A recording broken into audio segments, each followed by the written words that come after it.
Alright guys, so today on Turbo Tyler we've got this. It's an R53 Mini Cooper S. This is the supercharged one, a pre-facelift as well.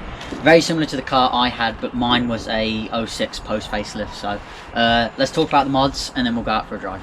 Alright, so the owner's done quite a bit of work to the engine bay under here. So we've got a K&N panel filter, a aftermarket intercooler. It's also got a 17% supercharger reduction pulley belt on it, so that should give it a bit more power as well. We've also got uprated injectors along with a full catback exhaust system. Alright, so stepping into the interior of these cars, they're really controversial because some people don't like the like old school retro styling. I really like the look of it. There's a load of circles. The central speedo is cool for passengers. You also on some models have a digital one there, which is helpful. I prefer that. Nice steering wheel. The steering wheel weight, like when driving, the power steering is really heavy, which I like. Got a 6-speed gearbox, which is always good. The toggle switches here just are really cool. Got some leather seats along with a sunroof, which I think is quite a rare option on these. Mine didn't have it, and I've never had a car with a sunroof, but I do really like the sunroofs on these. Alright, so with all the mods that the owner's done to this car, it's currently making 205 horsepower, which is a lot for this car, because I think they weigh about the 1100 kilo mark. And another good thing about the handling on these is the wheels are in the absolute like corners of the car, which makes the handling really good. There's nothing else left to do now except let's go out with the owner for a bit of a drive.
Alright guys, so finally behind the steering wheel of this 2002 Mini Cooper S. What's it like to drive? Well, as a former owner of one of these cars, I'm very familiar with the way they drive. One of the most notable things is the steering feel. The power steering on it is really heavy, but it gives you a lot of steering feel and feedback, which I really enjoy. Also, the responsiveness of the pedal is quite good, bar the first sort of like millisecond you press the pedal. There's a slight bit of like hesitation from the supercharger, but I think that's because of the electronic throttle. But the brakes are good on the car, steering's really good, it's quite responsive. You don't feel like you are ever out of the power band because of that supercharger. You're always in boosts, you've always got power no matter what gear you're in.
That was 2 minutes of just straight, like, uninterrupted.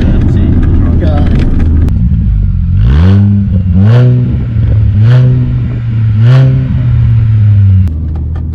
Another characteristic you guys will cars is just the rigidity of the chassis. It's just naturally stiff, like it almost feels like it's got coilovers from factory. I really don't feel the need to do any sort of like suspension mods to this car. It seems like it's set up as I want it from factory, so that's another benefit of these cars.